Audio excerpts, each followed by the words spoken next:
Selamat malam, salam kedamaian.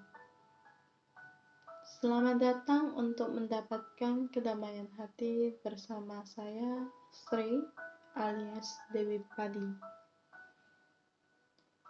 Pada video sebelumnya, kita sudah sharing tentang kunci kebahagiaan.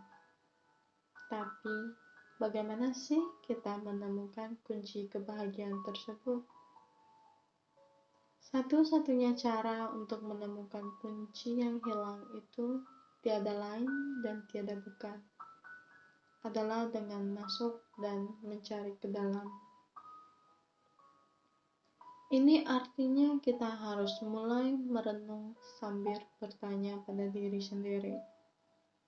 Ajukan pertanyaan-pertanyaan yang semakin lama semakin dalam tentang apa yang benar-benar kita inginkan dalam hidup ini. Misalnya bertanya, untuk apa sih saya hidup di dunia ini? Atau, mengapa saya harus bekerja? Mungkin Anda akan menjawab untuk mendapatkan uang.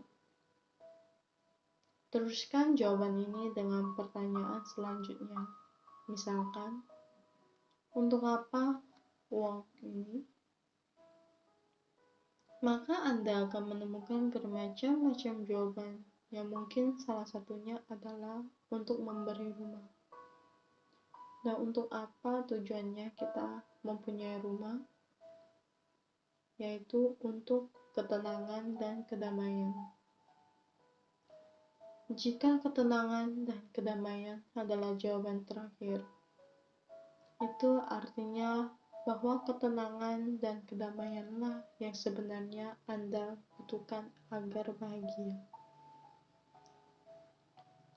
Menariknya, jika kita mulai melakukan refleksi ke dalam diri sendiri, maka pertanyaan-pertanyaan ini akan mengerucut menjadi satu jawaban yang hampir dialami semua orang. Jawaban itu adalah lepas dari ikatan ketakutan. Ketakutan adalah hantu terbesar sepanjang zaman. Kita takut tidak cukup memberi yang terbaik kepada anak kita. Kita takut akan masa depan atau hari tua yang tanpa penghasilan.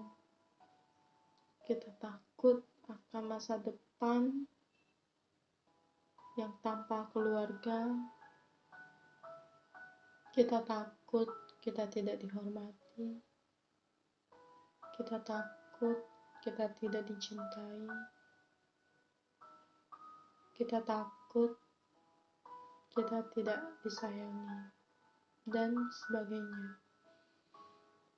Sebenarnya, kebahagiaan adalah suatu hal yang sangat sederhana.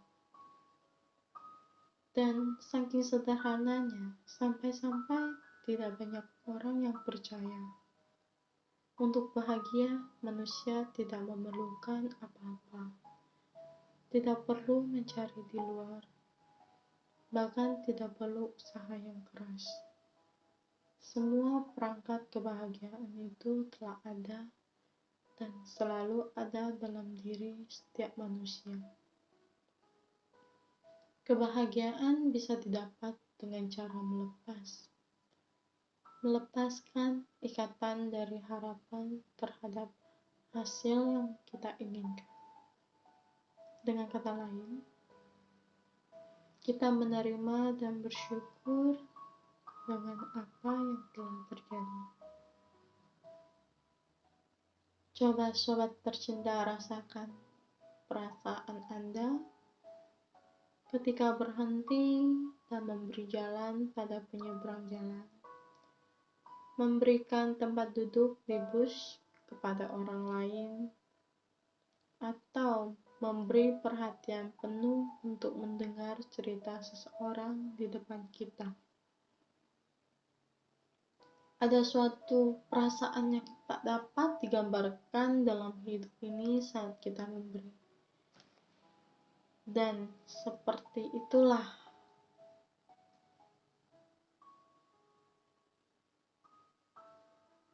yang kita ketahui.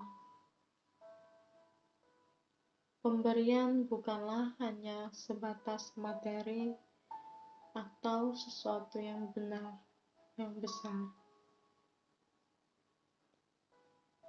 Dan seperti yang kita ketahui, pemberian bukanlah hanya sebatas materi atau sesuatu yang besar. Pemberian dari niat dan cinta yang mendasarinya. Bunda Teresa berkata dengan indahnya, hanya sedikit dari kita yang dapat melakukan hal-hal besar, tetapi semua orang dapat melakukan hal-hal kecil dengan cinta yang besar. Semoga kita semua bisa mendapatkan kunci kebahagiaan dan berbahagialah selalu. Sekian bersama saya, Sri alias Dewi Padi, yang selalu mencintai Anda seperti saya mencintai diri saya sendiri.